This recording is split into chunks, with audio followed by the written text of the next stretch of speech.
Olá a todos vocês, meu nome é Leonardo Andrade, estamos aqui para gravar mais um vídeo interessante acerca da imortalidade da alma. Logo de início, quero deixar claro que nosso intuito não é se esgotar sobre o tema proposto. Nosso intuito é apenas esclarecer algumas dúvidas relacionadas ao texto que foi lido, pelo Dr. Rodrigo Silva e é compartilhado entre os demais irmãos adventistas acerca da imortalidade da alma. Eles negam veementemente e nós acreditamos veementemente, fazendo posição contrária ao pensamento deles. Na realidade, nós acreditamos que seja um erro doutrinário.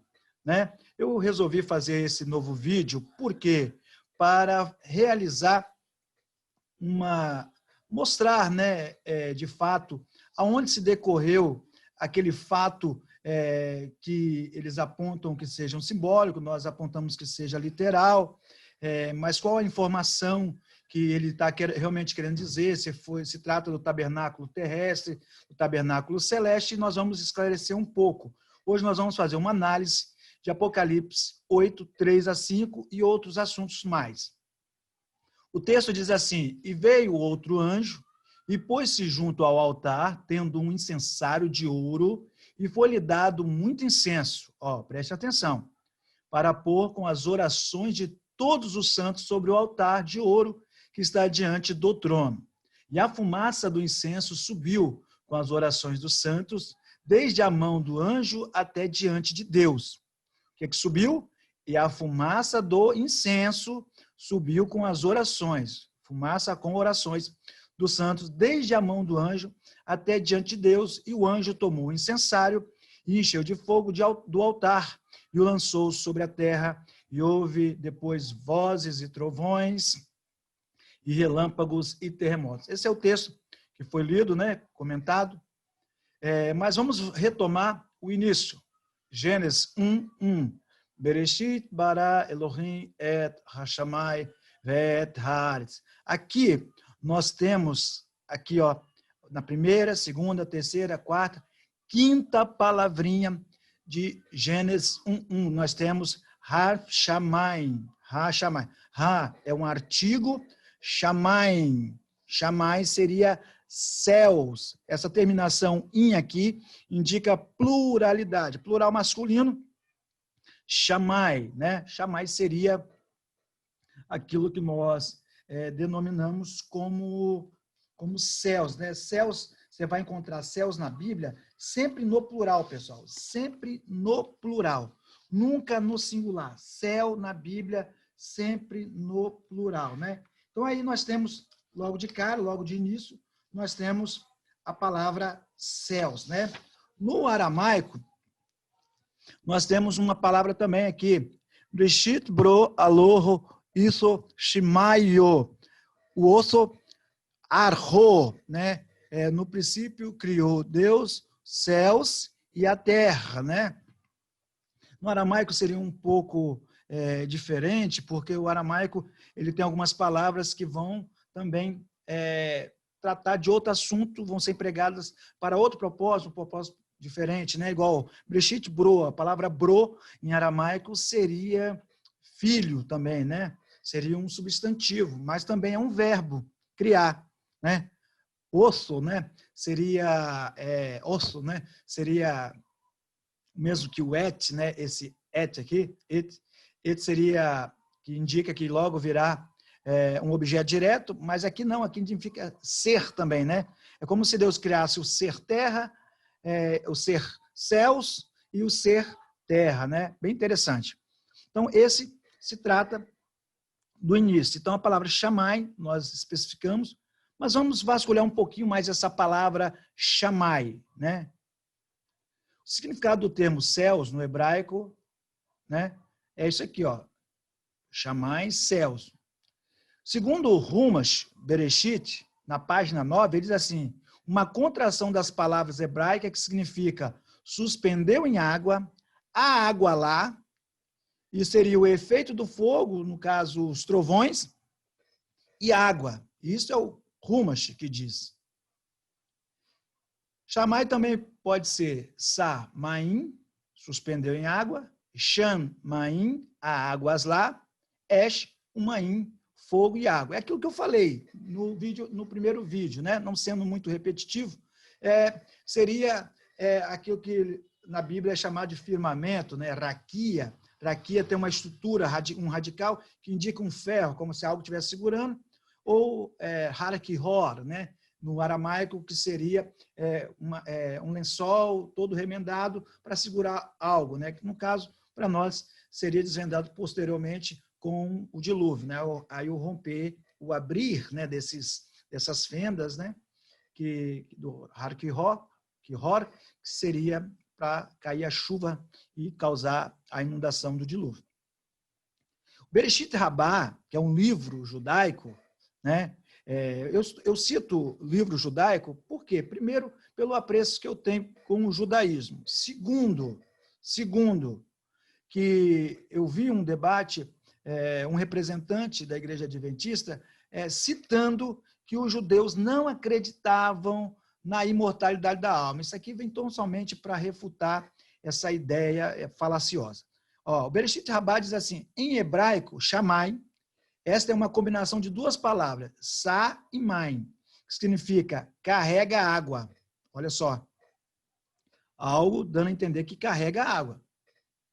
Explicação, Umaim, fogo e água. Esse é o que eu quero me atentar.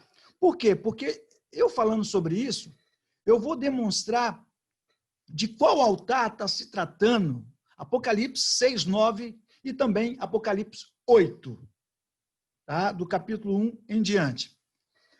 Segundo os comentaristas rabínicos, Deus usou fogo e água para criar os céus. Isso mesmo, pessoal.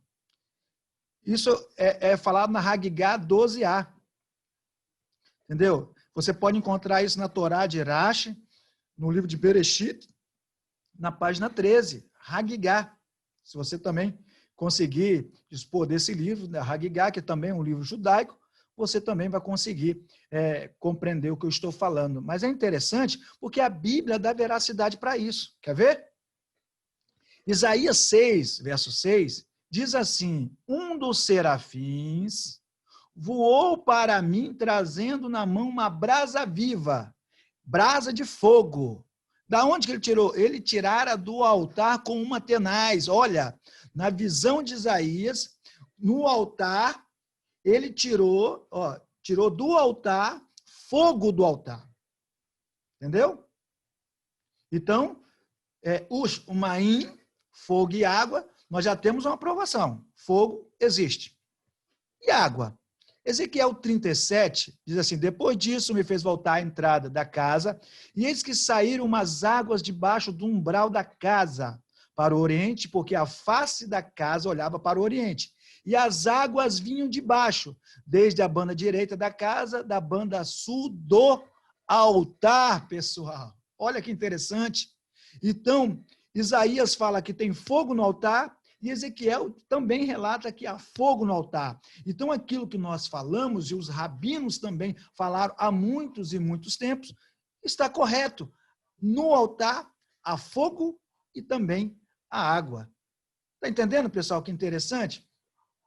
Por isso que Apocalipse 8:3, e veio outro anjo, pôs-se junto ao altar, tendo um incensário de ouro, e foi-lhe dado muito incenso, para pôr com as orações de todos os santos sobre o altar de ouro que está no trono. Isso aqui é o tabernáculo celeste, não é o terreno. Porque todos nós sabemos que o terreno é uma imagem, uma visão que Moisés teve do celestial. Por isso que ele vai jogar sobre a terra, porque está em cima. Olha, e esse incenso aqui, olha que interessante, por que em cima? Vou te provar, esse incenso aqui, ele fala que é as orações. Olha o livro de Salmos, Terrilim, 141, verso 2, suba a minha oração perante a tua face como incenso, e as minhas mãos levantadas sejam como um sacrifício da tarde. Ou seja, suba para subir. Então, pessoal, se tratando do altar, eu vejo que não tem dúvidas que se tratam do altar celestial, de algo acima. Por quê? Porque as almas que estavam debaixo do altar, elas estão em cima, elas estão no céu.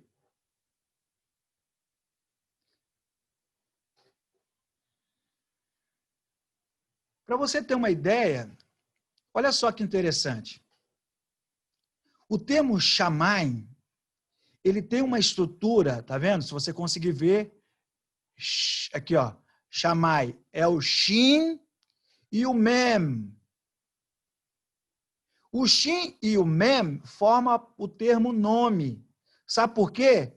Porque Deus sempre quis que seu nome estivesse no céu. Além disso, outra coisa que é interessante, a palavra Neshama. Neshama é a alma. Então, ou seja, os rabinos relatam o seguinte, que o seu nome é a sua alma. Seu nome é a sua alma. Entendeu? E quando você fala em riscar o seu nome, em Shemot 32, Êxodo 32, está relatando, ou seja, ele está falando de algo do mundo vindouro, mesmo que isso seja uma figura de linguagem. Ele está se tratando do mundo vindouro, ele usa uma figura de linguagem para apontar que no mundo vindouro o seu nome pode ser riscado do livro da vida. Na verdade, não é seu nome, o que é? É aqui, ó, é a sua alma. Olha que interessante. A sua alma. Os judeus, principalmente nesse mês, né? O que acontece? Nós temos o primeiro mês, Aviv, depois Iyar, Sivan, Tamuz, Av, Elu. Elu é o 6º mês, é o mês de pesquisa, o mês de busca. E o 7º mês, Tisri, onde acontece a maioria das festas mais importantes, né, no calendário judaico. O Rosh Hashanah, que seria o Ano Novo, depois, no dia 1º e no dia 2º, seria Yom Teruah, que é a festa das trombetas, e no dia 10 seria Yom Kippur, né, que é o dia da expiação. Entre Yom Teruah, né, ou Rosh Hashanah, até o dia da expiação, tem os dias temíveis, né? Que é Yamin Noraim, onde o judeu... O que acontece? No dia 29 de Elu, o que vai acontecer posteriormente? Para o judeu, eles vão abrir o livro da vida. Vai abrir o livro da vida e qualquer ato ruim que você fizer pode comprometer seu nome no livro da vida. Você pode ser riscado. Na verdade, não é seu nome, é isso aqui, pessoal, é a alma. Entendeu? Então, essa falácia de que os judeus não acreditam na imortalidade da alma, isso é uma falácia muito grande. Olha que interessante aqui. Filipenses 4:1 diz assim, sim, peço a ti, leal companheiro de jugo, que nos ajudes, pois ministram comigo na causa do evangelho, juntamente com Clemente e com os seus outros cooperadores, cujos nomes estão no livro da vida. Lucas 10:20, contudo, regozijai-vos, não apenas porque os espíritos vos obedecem, mas sim porque os vossos nomes estão escritos aonde? Nos céus. A grande alegria de Jesus no Espírito. Apocalipse 3:5, assim o vencedor andará trajado com vestes brancas, e de modo algum apagarei seu nome do livro da vida. Pelo contrário, reconhecerei seu nome na presença de meu Pai e dos seus anjos. Hebreus 12:23, a igreja dos primogênitos, cujo nome estão escritos nos céus, pessoal. Shammai. A Deus, o juiz de toda a humanidade. Aos espíritos dos justos, agora perfeitos. Olha só que interessante. E o melhor é esse do livro de Salmos. Salmos 9, verso 5. Corrigiste as nações, destruíste os ímpios por toda a eternidade e apagaste o nome deles. Se você falar para mim, Leonardo, os egípcios também tinham esse costume de apagar. Porque, se você observar, meu irmão, tanto o tronco semita como o tronco camita, egípcio, né? Camita, semita são a maioria das regiões e nações do Oriente Próximo, ele tem uma enculturação com o outro, né? Eles pegam a cultura do outro e vai aderir, né? Porém, eles vão passar os seus princípios, seus valores. Se você for ver, todas as nações que pertencem ao Oriente Próximo têm viés de cunho imortalista. Entendeu? No Egito, quando Hatshepsut, que foi uma mulher, a única faraó mulher, assumiu o trono, o que eles fizeram? Apagaram todas as inscrições que continham o nome dela. Isso é apagar o nome também. Mas não difere do que a Bíblia está falando, o que eu estou te falando dentro do original do hebraico. Vamos para cima.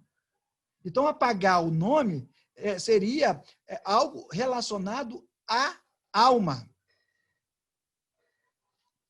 No contexto judaico, existe dois mundos. O Olam Hazé, que é o mundo físico, e Olam Rabá.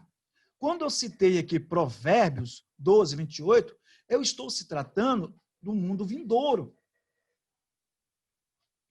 E é interessante que tem um livro de Richard Seidman, que ele fala o seguinte, no hebraico moderno, é Richard Seidman que está falando.